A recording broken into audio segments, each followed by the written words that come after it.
Analysis va permettre de réaliser toute une série d'analyses sur les données que nous avons encodées précédemment.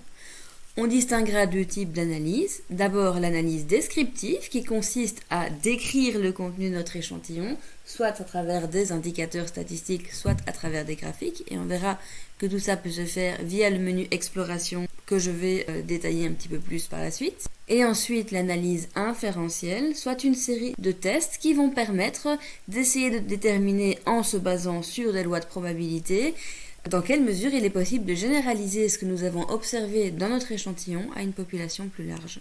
Soit plus précisément, la population de référence dont a été extrait l'échantillon. Dans cette vidéo, pour introduire le logiciel, je ne vais pas rentrer dans le détail des tests inférentiels. Je vais donc me contenter de décrire le menu Exploration qui va permettre de faire des analyses de type descriptif sur nos données. Vous vous rendrez vite compte que si vous parvenez à utiliser correctement le menu Exploration, vous serez normalement capable d'utiliser n'importe quel menu du logiciel, puisque la structure est toujours relativement similaire d'un menu à l'autre. Nous allons réaliser 3 exercices ensemble afin d'illustrer le menu Exploration descriptive, et pour ce faire, je vais utiliser le fichier illustration tp12.omv. Je retourne donc dans Jamovi, je vais aller ouvrir ce fichier via le browse. Le voilà. Ce fichier contient, pour 10 individus statistiques différents, une information sur le genre, sur l'âge et sur les scores, respectivement à la partie théorie et travaux pratiques d'un examen de statistique. En premier exercice, on va calculer différents indicateurs relatifs à l'âge des participants. On va calculer la moyenne, la médiane, le minimum et le maximum pour tous les sujets de la base de données. Je vais commencer par me rendre dans le menu Analyse, Exploration, Descriptive.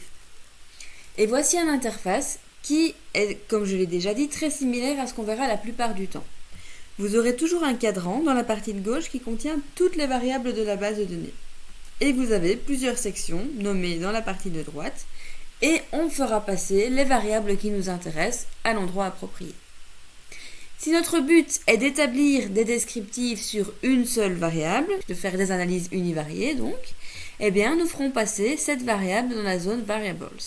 Ici, puisque je veux établir des statistiques relatives à l'âge, je fais glisser la variable âge dans la zone Variables.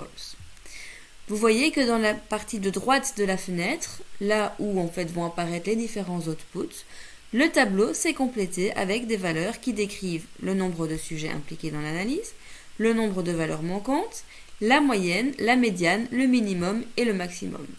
Ça tombe bien puisque c'est ce que j'ai demandé pour l'exercice, mais sachez qu'il est possible de personnaliser ce qu'on va voir apparaître dans l'output. On pourrait supprimer certains indicateurs ou en rajouter d'autres, et pour ce faire, on va développer le menu déroulant Statistics qui se trouve juste ici. Vous voyez donc les options qui sont sélectionnées par défaut, qui sont celles qui apparaissent dans notre output. On pourrait aussi demander en plus, par exemple, des indicateurs de forme. On a le skewness et le kurtosis qui se trouvent ici.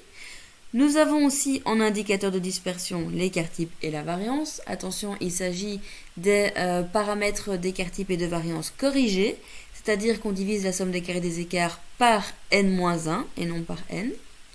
Et on a ici le test de normalité qui est une petite exception dans le menu puisqu'il ne s'agit plus ici d'un indicateur qui sert seulement à décrire. On passe dans de l'inférentiel. Le test de Shapiro-Wilk est un test qui permet de déterminer si la variable s'écarte significativement de la distribution normale ou pas. Attention qu'il faudra pouvoir faire preuve de bon sens quand on va utiliser ce menu descriptif. Si je supprime la variable âge et que je décide de faire des statistiques descriptives sur une variable de type nominal, et que je coche la moyenne et la médiane, eh bien le programme me calculera une moyenne et une médiane. Et pourtant, on sait que ça n'a aucun sens de calculer ce genre d'indicateur sur une variable de type nominal. Donc soyez vigilants. Pourquoi est-ce que le programme parvient à calculer une moyenne et une médiane ? Eh bien simplement parce que très souvent, on va choisir des codes chiffrés pour décrire les labels d'une variable. Ici, par exemple, nous avons introduit le code 1 pour décrire les individus de genre masculin, le code 2 pour décrire les individus de genre féminin. Il n'y a aucune difficulté à calculer des moyennes au départ de valeurs 1 et 2. Et voilà pourquoi on se retrouve avec ce genre d'aberrance. Il ne faut pas accorder une confiance aveugle au logiciel, il faut toujours être capable de faire preuve d'esprit critique dans ce qu'on fait et de réaliser si ce qu'on fait a du sens ou pas. Je vous ai parlé de la moyenne ou de la médiane, c'est bien évidemment la même chose pour ce qui est écart type, variance, bref, tous les indicateurs qu'on ne peut normalement calculer que pour des variables quantitatives. Ce qui est par contre beaucoup plus approprié pour des variables nominales, eh bien c'est des tableaux de fréquence. Je peux cocher l'option Frequency Tables, et là le programme va me calculer un tableau en me spécifiant toutes les modalités de la variable nominale, le nombre de personnes, c'est-à-dire la fréquence absolue, combien d'individus tombent dans chacune des catégories de la variable nominale, la fréquence relative exprimée en pourcentage et les pourcentages cumulés. Notez le petit symbole à côté de l'option Frequency Tables. Ces symboles représentent les variables nominales et ordinales. Il n'y a que pour ce type de variable-là que le programme calculera les tableaux de fréquence. Si je supprime le genre et que je remets une variable continue, comme l'âge, eh bien vous voyez que même si l'option est cochée, le tableau n'apparaît pas dans la zone de l'output.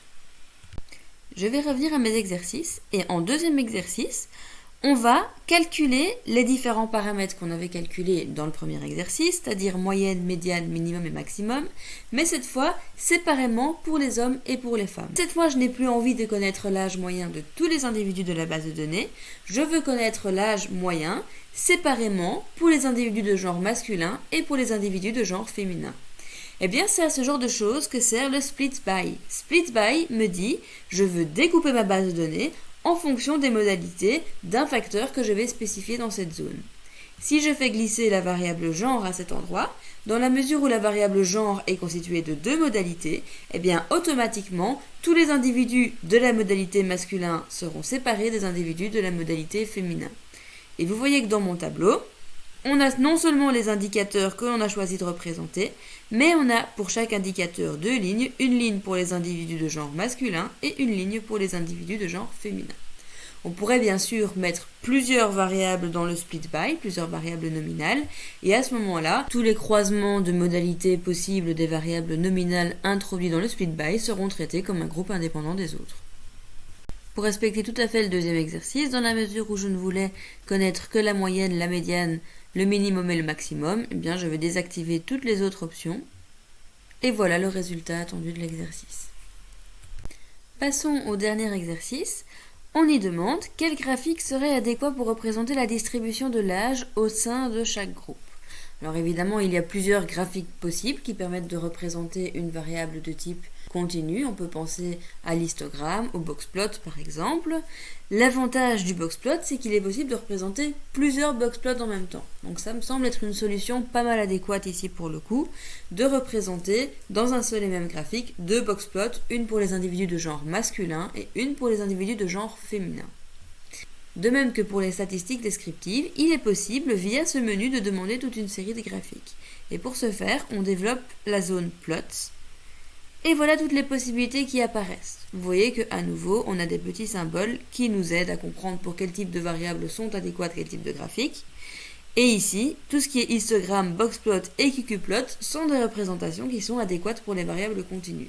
Bien sûr, on n'utilisera pas le même graphique en fonction de ce qu'on veut mettre en avant. Je vais faire un boxplot, et dans la mesure où nous avons spécifié la variable âge et aussi le genre en split by, automatiquement, le boxplot se fait séparément pour les individus de genre masculin et pour les individus de genre féminin. Avant de conclure cette vidéo, je vais terminer sur un petit détail que je trouve personnellement assez génial dans Jamovi. Imaginons que j'estime avoir terminé les analyses qui m'intéressaient sur la variable âge. Je décide donc de fermer le menu descriptif et je passe à une autre analyse. Peu importe, je vais vraiment faire n'importe quoi, c'est vraiment juste pour arriver à mon point. Donc je vais faire un petit test T pour échantillon indépendant.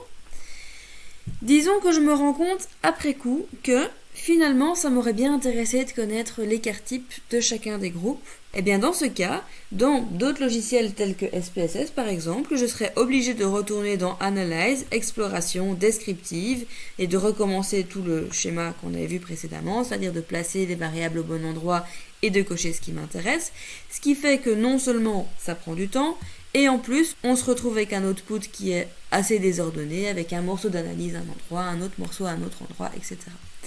Je vais fermer ceci, puisque, comme vous vous en doutez, si j'en parle, c'est qu'on peut faire mieux dans Jamovi. Pour réaccéder au chemin qui nous a amené à obtenir un certain output, il suffit de recliquer sur l'output qui nous intéresse. Je vais donc recliquer sur la sortie descriptive, et vous voyez qu'automatiquement, le menu de l'analyse s'ouvre à nouveau, Toutes les variables que j'avais placées sont toujours en position, toutes les options cochées également, et il me suffit de rajouter ce qui m'intéresse en plus pour que automatiquement la sortie de départ soit mise à jour. Vous verrez que ça peut être vraiment très très pratique dans certains cas. Et voilà qui conclut l'introduction au logiciel de Jamovi. Bonne étude et bon courage pour la suite.